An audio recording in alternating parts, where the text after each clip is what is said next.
주의 도움 받고자 주 예수 믿게 빕니다. 그 구원 하시사 날 받아주소서. 내 모습 이대로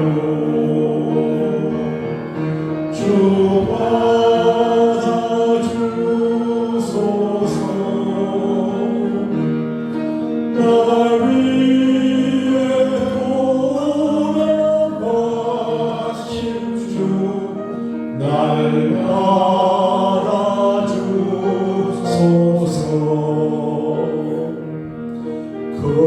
근죄에 빠져 영죽을 날 위해 피 흘렸으니 주 형상대로 빚으사 날 받아주소서.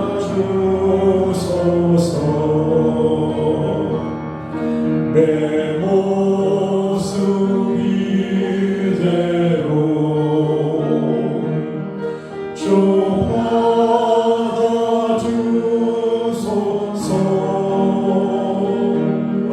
날 위해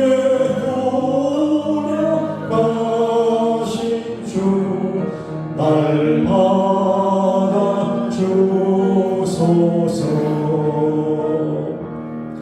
내 힘과 결심 약하여 늘 깨어지기 쉬우니 주 이름으로 구원해 날 받아주. 가슴과 손을 찬송합시다. 내 모습 이대로 내 모습 이대로 주 받아주소서.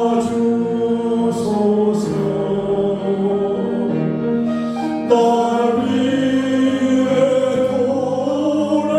돌아가신 주 날 받아주소서. 내 주님 서신 발 앞에 나 물어드렸으니 그 크신 역사 이루게 날 받아주소서.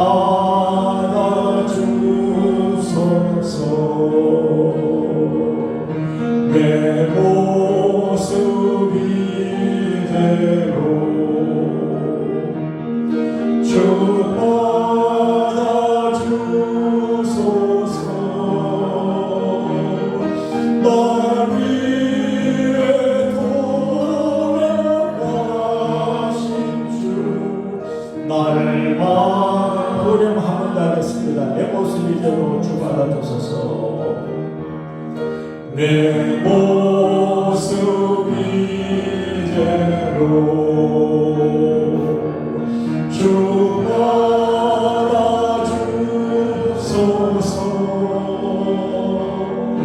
날 위해 돌아가신 주 날 받아주소서.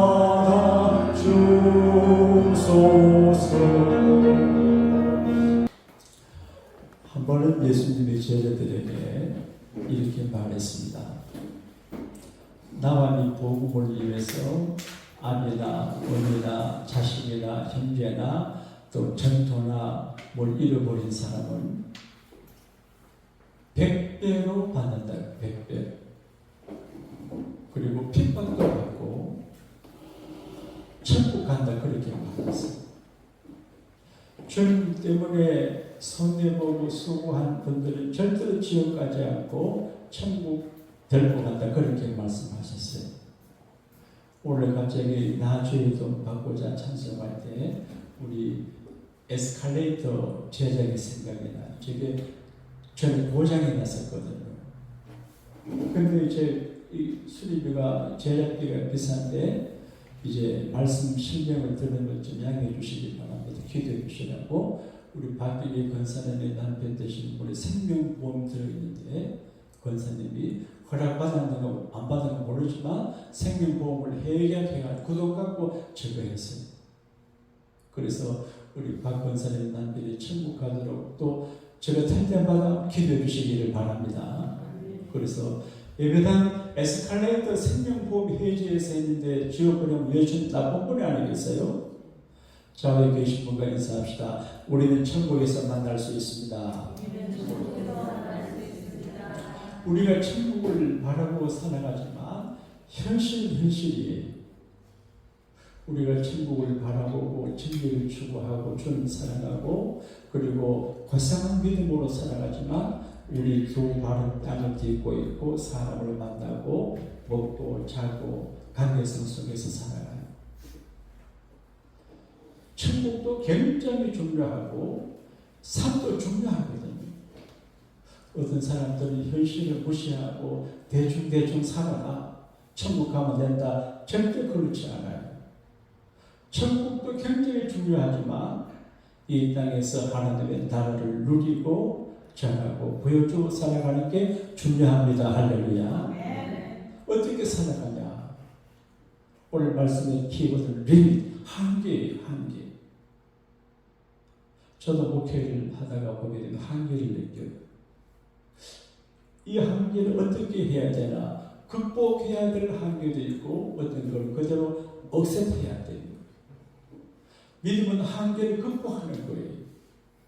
생명은 기적으로 가득 차 있어요.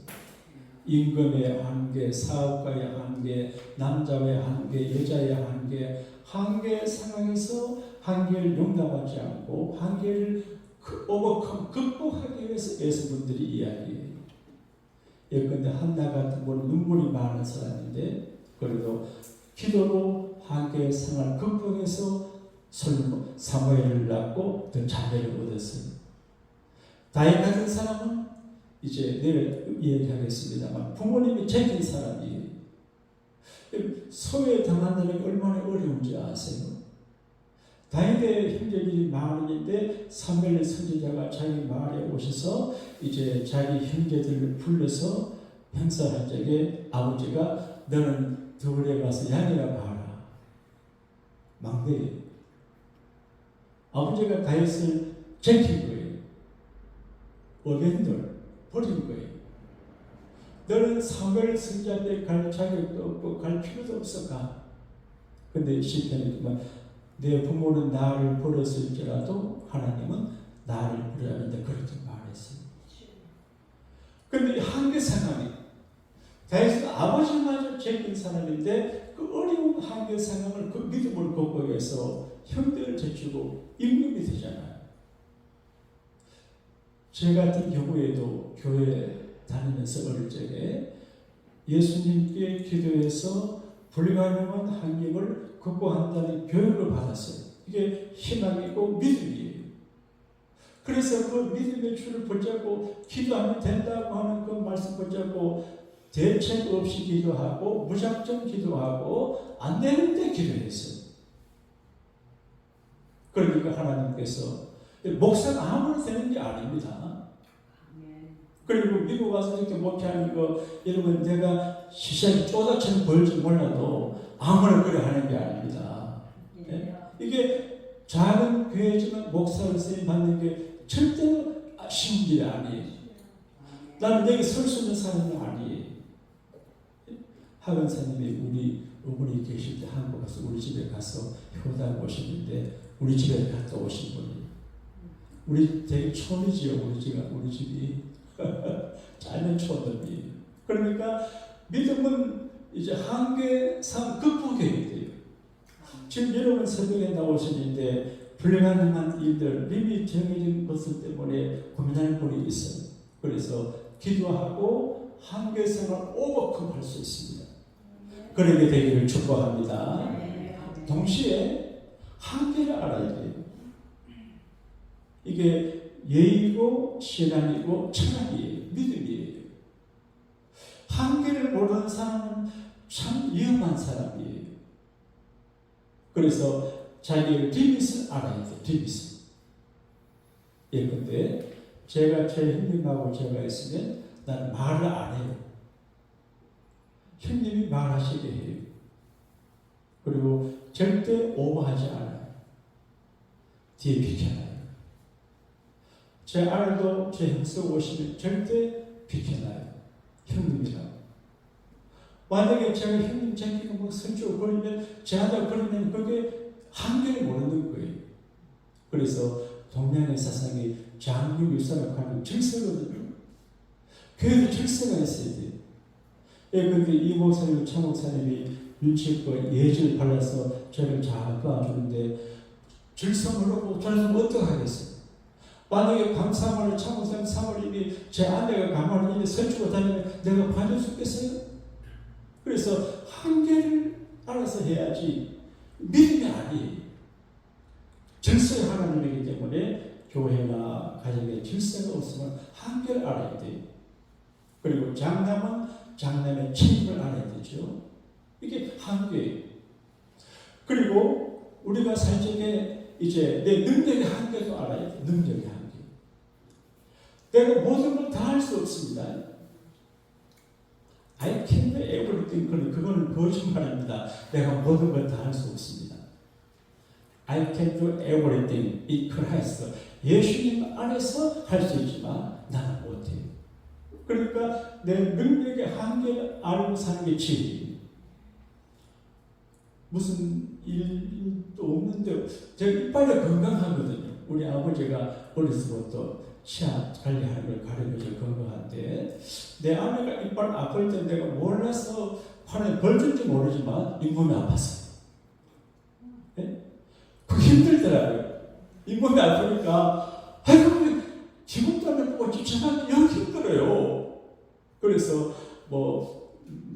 애들도 먹어보고 이렇게 했어요. 근데 마치 우리 교회 안에 좋은 치과 병원에 매니저 하시는 집사님이 계시고 어제 좋은 약도 주고 그래 가셨는데 그게 목사가 좋아요. 돈도 안 주고 줬어요. 그럼 제가 어제 오후에 운동한다고 공원에 가서 운동하다가 강원에서 가니까 지금 여보의 한계 상황이 운동할 때가 아니에요. 집에 가서 쉬어야 되는 시간이니까 그래 집에 오니까 제 아내가 웃으며 원래 몸이 쉬어야 돼. 운동하면 안 된다 그래요. 그러니까 생활 속에 자기 한계를 알아야 돼요. 예수님은 망대를 짓는 사람이 건축을 하는 사람이 건축을 시작하기 전에 자기 돈을 봐야 돼요. 건축비가 얼마인지를 보고 몇천 줄 수 있지 보고 해야지. 예산도 없는데 망대 지면 안 된다 그런 이야기예요. 그러니까 자기 인생의 한계를 알아서 살아가요. 예를 들면 연세가 90세가 되는 사람은 120세까지 30년 남아있는데 그럼 1년에 10만 불 쓰면 10만 불, 5만 불 쓰면 30년 얼마 돼요? 150만. 그러니까 돈도 다 써야 됩니다. 예? 여러분 그거 웃을 일이 아닙니다. 그러니까 자기가 살아있을 동안에 대선행할 돈을 써야지. 신문에 보니까 은행에 또 연표 안 찾아간 돈이 미국에 수백조가 된대. 그러니까 따라합시다. 돈 잘 쓰자. 목요일 날 교회 대청소를 했어요. 부엌하고 잘못했는데 박수희 권사님이 이제 계신 분 밥을 사주러 갔어요. 한번 설는데 갔어요. 우리 파킹해 준다고. 근데 맛있대요. 한 그릇 20불이에요. 어제는 점심때가 됐어요. 그거 먹고 싶은데 아이고 20불 많은 데까지 사먹나 하다가 못 사먹었어요. 사먹어도 되는데. 그러니까 이제 한계를 알아서 시간의 한계도 알고 능력의 한계도 알고 그래서 쓸 때 쓰고 그렇게 해야 돼요. 모세가 말해서 하나님 나의 날수 계수함 죄를 달라고 내가 얼마나 더 살지를 카운트하기 그렇게 해요. 자, 그럼 오늘은 이제 벌 주는 문제예요. 하나님께서 생명으로 가르쳐줘요. 저는 이 말씀 대할 적에 하나님은 섬세하고 세밀하구나. 조금만 관심을 가지면 하나님의 뜻을 알 수 있구나. 그런 생각을 했어요. 그런데 죄를 지은 사람이 있어 재판을 해요. 여러분, 판사가 참 어렵거든요. 이재명 씨가 구속이 되겠습니까? 안 되겠습니까? 잘 몰라요. 판사가 아니에요. 그러니까 판사가 정말 어렵거든요. 어떤 판사는 일제시대 때 사람을 죽였다고 판단해서 그 사람을 사형시켰어요. 나를 보니까 증거이 나와요. 그럼 이거는 충격받았어. 내가 사람을 안 죽인 사람을 사형시켰구나. 그래서 법법을 보고 스님이 된 분이 있어요. 김치영 목사님이 예수 믿고 기독교 대학에 철학과 공부하다가 기독교 해를 느껴서 그 스님 밑에 가서 있다가 신도가 왔다 그러대요. 그러니까 재판 그 어려워요. 근데 얘기는 이렇게 말합니다. 악한 사람은 벌을 주라. 의인에게 벌을 주지 말고 원칙이에요. 그런데 벌을 줄 때 때리는 벌이 태형. 그게 이제 몽둥이로 때려요. 이제 몽둥이로 때리는 게 태형이에요. 태형은 몽둥이가 아니지. 막대기를 때리는 게 태형인가? 하여간 막대기 때리는 거예요. 매력 때려. 그런데 이제 40을 넘기지 마라. 그 사람이 큰 죄를 지었어요. 그래서 한계를 정해요. 40을 넘기지 마라. 그래서 유대인들을 보면은 40을 넘기지 않는 보면 40에 하나 강해요. 39대를 때려요. 그 바울은 40에 하나 강배를 여러 번 맞았어요. 권장을 받았어요. 그러니까 더 때리면 죽어요. 그런데 우리가 남에게 심판하고 악플하고 또 뭐 이렇게 할 적에도 선을 지켜야 돼요. 그래서 구약에서 이는 이로 눈은 눈으로 갚으라가는 법은 무서운 법이 아니고 사랑의 법이에요. 예를 들어서 A라고 하는 사람이 B라고 하는 사람의 눈 하나를 다쳤어요. B라고 하는 감정의 상해에서 그 사람 죽을 수도 있습니다. 그러니까 하나만 해라. 이게 리밋이거든요. 여러분, 억울한 일을 당하고 힘든 일을 당해도 선을 잘 지켜 선을 넘지 않아야 됩니다. 할렐루야. 이게 적용하면 시간에도 선이 있습니다. 모든 24시간이 4시간이지만 하나님께서 시간 사역에 선을 정해놨습니다. 예를 들면 아침에 일어나면 뭐 하세요? 아침에 일어나면 교회 오셔서 기도하든지 집에서 일어나면 무릎 꿇고 기도해야 돼요. 그래서 기도하는 모습이 아름다워요. 제가 그제 새벽기도 안 나온다는데 이거 좀 이해하고 들으십시오. 내가 이제 밖에 나왔다 더하니까 내 아내가 침대에서 기도하고 있더라고. 그러니까 너무 이쁘고 있대요. 나 여자가 앞치마 두른 여자가 이뻐 보이고 그 다음에 이제 기도하는 여자가 이뻐 보여요. 제가 창원에 이제 교회 목회할 때 정탐 밑에서 티코 승용차에 있어요. 그 안에서 어떤 젊은 여자가 기도하는 걸 봤거든요. 이렇게 기도하세요. 그래서 젊은 여자가 무슨 일만 기도하나. 근데 기억나요. 그런데 우리가 하나님 앞에 시간도 리밋을 정해서 그냥 쓰면 안 돼요. 하루에 얼마 동안 기도하고 성경 읽고 전도하고 이걸 타임 스케줄을 만들어야 돼요. 우리가 이제 물질 이야기하면 여러분 굉장히 그걸 봤는데 물질도 하나님께서 이제 10만 불을 주면 리밋을 정해요. 9만 불은 네가 쓰고 또 1만 불은 받자. 그렇게 되어 있거든요. 물질도 리밋이에요. 그리고 이제 하자가 많이 나는데 아궁이에 이제 불을 뗄 때 그 불이 아궁이 안에 있어야지 밖에 나오면 집을 태워요. 그래서 이제 남녀간의 사랑도 아궁이 안에 있어야 돼. 동네 방네 사람 다 태워요. 그러니까 뭐든지 리밋이 있어요. 그리고 우리가 사람을 대할 적에도 한계를 정해야 되는데 동양의 인간관계 차리기 참 좋아요. 성경은 아니지만 매우 성경적이에요. 불가근 불가원. 너무 멀리도 하지 말고 가까이도 하지 마라. 선을 정해야 돼. 그걸 자문해 보게 되면 남의 집에 너무 자주 다니지 마라. 그렇게 되어 있어요. 남의 집에 전화하는 것도 적당하게 해야 되지 시도 때도 없이 전화하면 큰일 나요. 제가 신학교 다닐 때 신지성을 가진 어느 목수 전도사님이 계시는데 기숙사에 있었거든요. 이 친구는 자꾸 난답하게 자꾸 다녀요. 근데 김영삼이라는 이름을 가진 전도사님이 계셨는데 너무 찾아오니까 견디지 못해요. 그 자문의 말씀 적어놨어요. 내 집을 다니지 마, 자주 다니지 마라. 그 다음부터 안 한다 그래요. 한계를 아는 게 중요해요. 뭐 이해해 주는 것도 한계가 필요해요. 그 한계 상황을 모르는 사람은 바보예요. 그래서 밥도 한계가 상이 있어요. 그리고 중요한 건 내 자신의 한계를 알아야 돼요. 하나님이 너는 흙이니 흙으로 돌아가라. 이게 한계 상황이에요. 우리가 죽는 것을 너무 억울하게 생각하지 말고 원래 그렇게 만들어진 것이니까 믿음으로 받아들여야 돼요. 뉴턴이라고 하는 분이 돌아가시기 전에 천재과학자고 철학자고 그리고 물리학자예요. 많은 인력을 발견한 사람이에요. 사과가 떨어지는 걸 보고 많은 인력을 발견한 신학이에요. 그분이 돌아가시기 때 어떤 분이 물었습니다. 선생님이 알고 있는 중에 중요한 게 뭐가 있습니까? 두 가지가 중요하다. 잘 들으세요. 두 가지. 많은 지식이 필요 없고 두 가지는 알면 된다. I am sinner.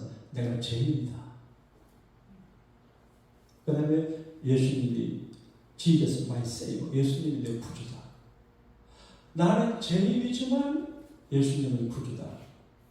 우리는 되게 누가 죄를 지면 너는 죄를 지었지 저주받아 이렇게 하는데 그건 성경적이지 않아요. 그래서 죄를 지었지만 그리스도의 보혈로 사함받는 걸 생각해요. 우리가 하나님 앞에 나를 이루어 보게 되면 하나님께서 역겹겠다 그럴 때가 있어요. 교회 앞에서는 점잖게하고 어떤 때는 또 안 점잖고 하나님 철이 없다 역겹겠다 역겨운 생각이 들 것 같아요. 여러분 어떠세요? 근데 우리가 하나님과 역겨운 존재이지만 주의 보혈로 역겹지 않는 존재가 되는 것이 복음입니다. 할렐루야. 이게 하나님의 사랑의 희망과 소망이에요. 그리고 어거스틴의 회심한 이야기 가운데 중요한 이야기가 있어요.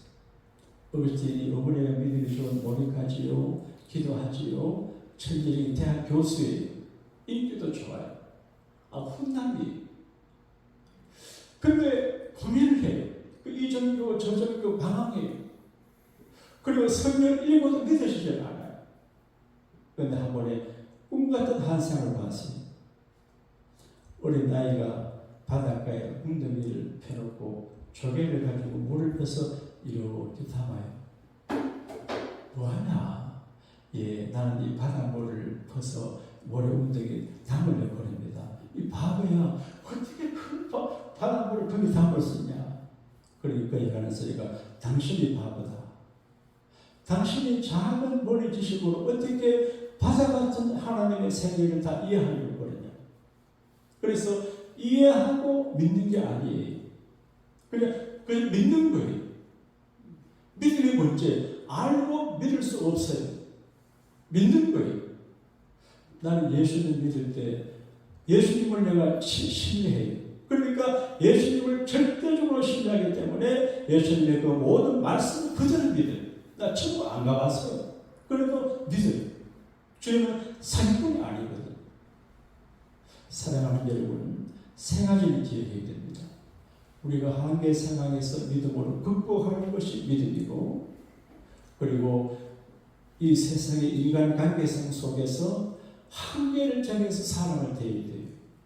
지나치게 하면 벌도 지나치게 하면 안 돼요. 분풀이도 지나치게 하면 안 돼요. 그리고 관계성 속에서 자기 한계를 알아야 돼요. 자기 분수를 알아야 돼요. 제가 자주 얘기하죠. 파스칼 이라고 하는 분은 판사 역할을 그래서 이런 말을 한 거예요. 풀 한 폭이 나무 한 그루 돌 하나도 제자리에 있어서 아름답지 않은 것이 없다 그랬거든요. 목사는 목사 자리에 있을 때 빛이 나요.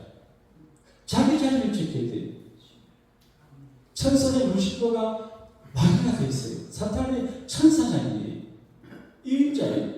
그러니까 하나님의 자리를 열어보고 불태자리에 있어요. 그래서 사탄이 된 거예요. 자기 자리를 알아서 자기 자리를 잘 지키고 한계를 알아서 예의를 지키고 질서를 지키고 이렇게 할 적에 교회도 평안하고 인생이 아름답고 하나님의 축복이 여러분에게 주어지게 되실 줄로 믿습니다.